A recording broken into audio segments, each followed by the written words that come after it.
We all love him. One of the best YouTubers on all of YouTube. Ballard Sports Media. Ballard Sports Media.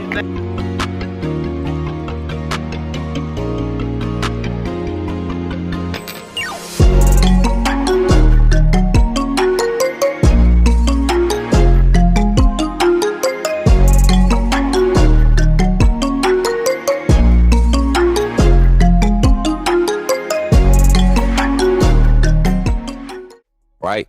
Got another caller, 205 on the line. Call from Ballard Sports Media. Yo, Ballard, what's good, my guy? How you feeling this morning, man?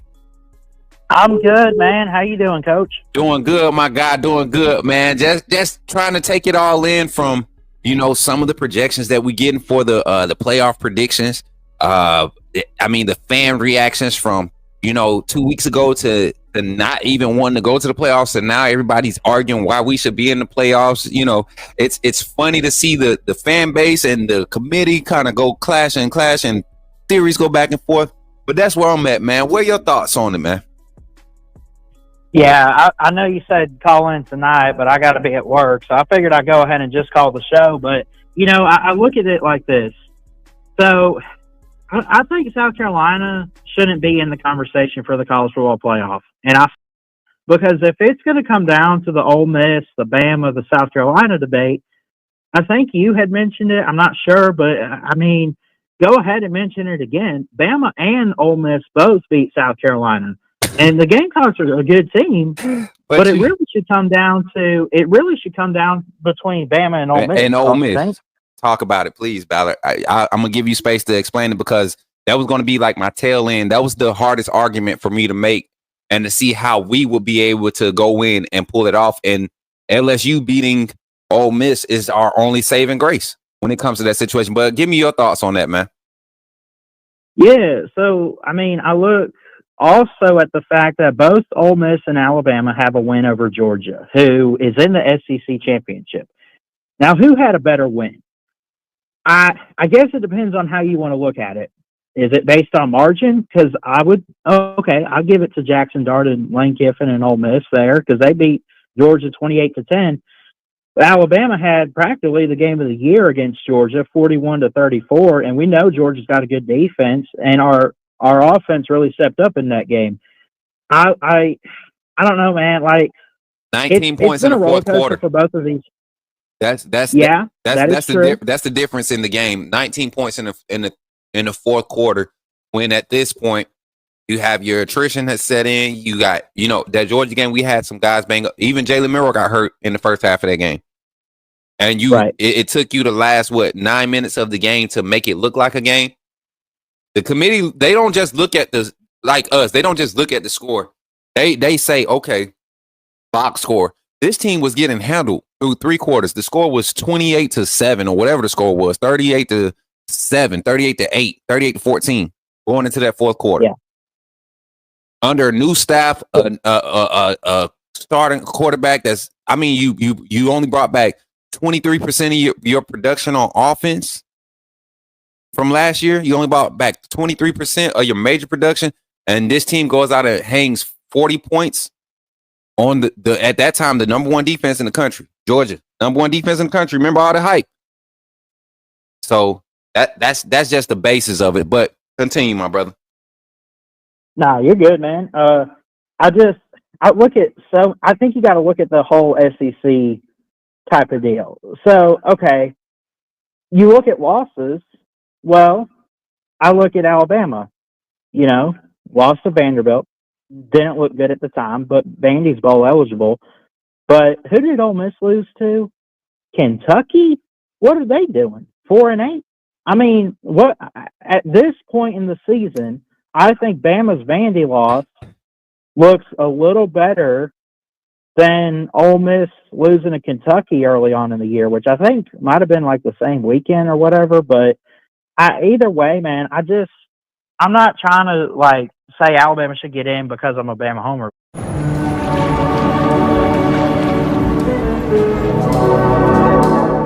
It's concert day, so let's get ready with Vivid Seats. I'm telling you, they have tickets for all types of fans. Which is crazy to think about because they've always played each other, but they don't have the head-to-head. So you can't have that as a tiebreaker. So I think you take, Alabama and Ole Miss, you put them up against each other, not like on the field, but when you compare resumes and everything, they both beat South Carolina. Now, granted, that's how it gets crazy. Ole Miss beat South Carolina on the road worse than we beat them at home. That, I will say that. That's where you get. That's where my argument was. Like, bro, if we're going to have an argument about another 3-loss team in our conference that should get in over us, if they're going to be the 4th team that you put in, it can't be South Carolina. If you're talking about the 2 teams, we just looked at the criteria, man. The committee tried to make it simple on themselves. They actually wrote it out again this year, and they've done it up until this point. The head-to-head has mattered. The head-to-head has mattered. That's why Alabama is still currently ranked in the top 12, because our head-to-head against Georgia, our head-to-head against Tennessee. We lose that game, but Tennessee loses to Georgia. Us beating Georgia helps us stay in this conversation, because out of these 3 teams, you don't know who's the best out of the SEC behind Texas, out of those 3 teams alone. But then you could throw Ole Miss in there because they did the same thing to other teams that you get what I'm saying? It's like Ole Miss has the closest resume to ours and has the best argument to say we deserve to be just as much considered as another 3-loss SEC team. And that's literally because of the first 2 bullet points. You don't have to go past it to make an argument for them, because now you get into the numbers and start dissecting. Okay, this is what Alabama did against LSU. This is what Ole Miss did against LSU. This is what Alabama did against South Carolina. This is what Ole Miss, and that's when you are able to make those arguments and they be validated. But just to say, like the South Carolina fan in the chat now saying y'all got 2 losses in the last 6 weeks, and that to me that helps, because if that to me last 6 weeks is when we had both teams had most of their injuries. If we have a healthy team, you're saying that we play a better product, put a better product on the field, and we beat the teams that we lost to. Is that what you're saying? Is that what you're open the door for room for us to say South Carolina? Yeah, I also look at the fact, like, when you get back to the schedule real quick, Ole Miss only has 1 ranked win. Now, I know, like, I'm guilty of it too. You can't control what a team's going to do after you beat a ranked team. You can't control how their season's going to go after that. Are they going to be hungover the next week and stuff like that? But the committee still looks at it. Ole Miss only has 1 ranked win, and that's Georgia. It's a great win. I'm not going to take anything away from it, but we have that too. We also beat 21 Missouri, and we beat 15 LSU in a blowout on the road. In Death Valley. Romero had a high, like, What was the spread? Wasn't it like a 3-point spread? 2.5. It was 2.5 spread going into that game. And we beat them 42-13. Oh, Ballard, bro, I almost got up and did a little praise break dance. You know how we do in the culture church. We get up and we start doing our Pentecostal praise dance. I almost did one, bro, because I didn't even think about it till you said that. What's that? The LSU win. Like, that in itself is a significant feat in itself. To go in and kill the point margin, meaning, like, I said it without any other backing than what I presented, but that's some more backing for you. Put Alabama's best product on the field. Who can really stop it? Who can really stop that product in front of us? The teams that the committee has ranked in front of us that has less losses than us, right? Who can really stop the best product of the number 10, 11, 12 team, Alabama? And so let's say you look into the rankings. What defense can stop Ryan Williams, Jeremy Bernard, and Jalen Milroe, of course, right? Is that what you're asking? Exactly. Who can really match up?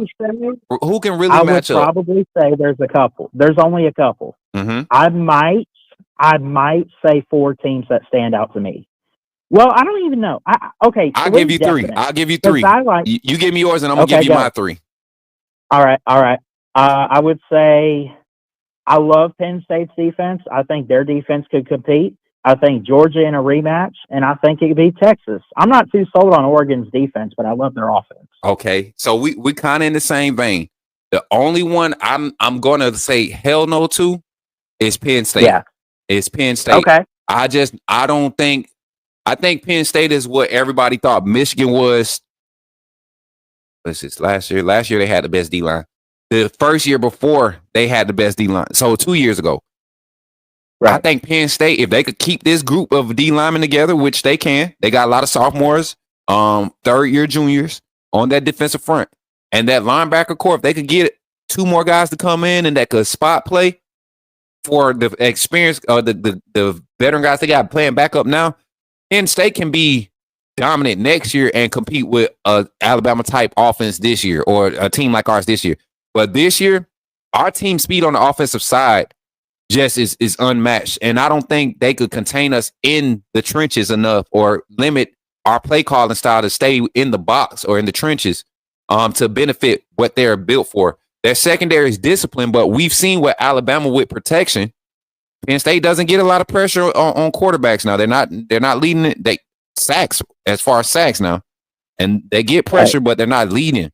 I just don't think it would be a good matchup for them this year. Now, next year, that's a different story. If they could keep what they have together right now and keep this momentum building, and that's the thing with college football, man, you'll lose 2 spots, 2 pieces in your secondary, and that mess up the whole scheme of things for the first 6 games. And what you left the season looking like, Missouri, you show up and you look like a total different product because 2 pieces are gone. So this year, I don't think Penn State matches up good, but the other 2, Georgia, I think will give us a different matchup the second time around. I really think that game will fall on coaching.